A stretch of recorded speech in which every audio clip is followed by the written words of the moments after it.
زیادہ بن سعد نے بیان کیا، ان سے زہری نے بیان کیا، ان سے سعید بن مسیب نے بیان کیا، اور ان سے ابو ہریرہ رضی اللہ عنہ نے کہ نبی کریم صلی اللہ علیہ وسلم نے فرمایا کہ کعبے کو 2 پتلی پنڈلیوں والا ایک حقیر حبشی تباہ کر دے گا۔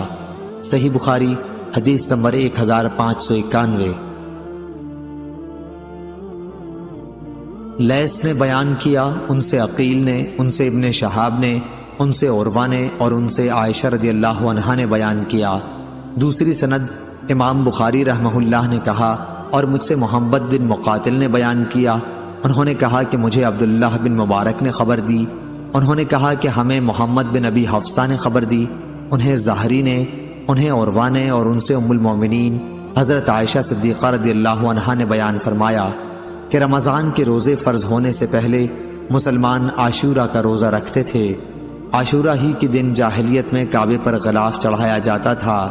پھر جب اللہ تعالیٰ نے رمضان فرض کر دیا تو رسول اللہ صلی اللہ علیہ وسلم نے لوگوں سے فرمایا کہ اب جس کا جی چاہے عاشورہ کا روزہ رکھے، جس کا جی چاہے چھوڑ دے۔ صحیح بخاری حدیث نمبر 1592۔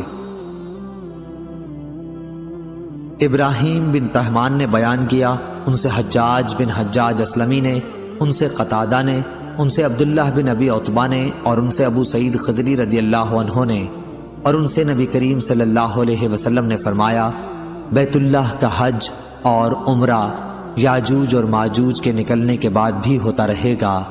عبداللہ بن ابی عتبہ کے ساتھ اس حدیث کو ابان اور عمران نے قتادہ سے روایت کیا، اور عبد الرحمن نے شعبہ کے واسطے سے یوں بیان کیا کہ قیامت اس وقت تک قائم نہیں ہوگی جب تک بیت اللہ کا حج بند نہ ہو جائے۔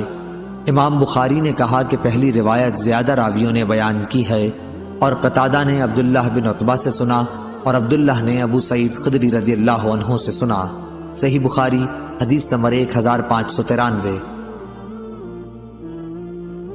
ابو وائل نے بیان کیا، کہا کہ میں شیبہ کی خدمت میں حاضر ہوا۔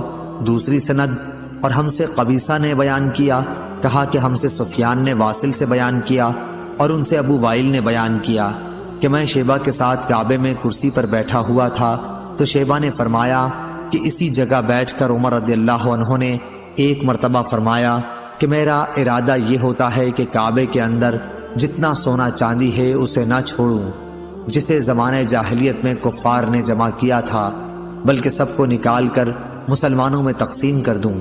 میں نے عرض کی کہ آپ کے ساتھیوں حضرت صلی اللہ علیہ وسلم اور ابو بکر رضی اللہ عنہ نے تو ایسا نہیں کیا۔ انہوں نے فرمایا کہ میں بھی انہی کی پیروی کر رہا ہوں، اسی لیے میں اس کو ہاتھ نہیں لگاتا۔ صحیح بخاری حدیث نمبر 1594۔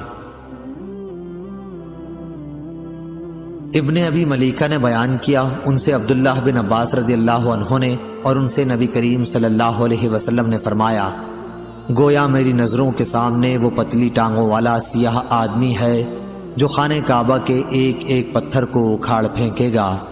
صحیح بخاری حدیث نمبر 1595۔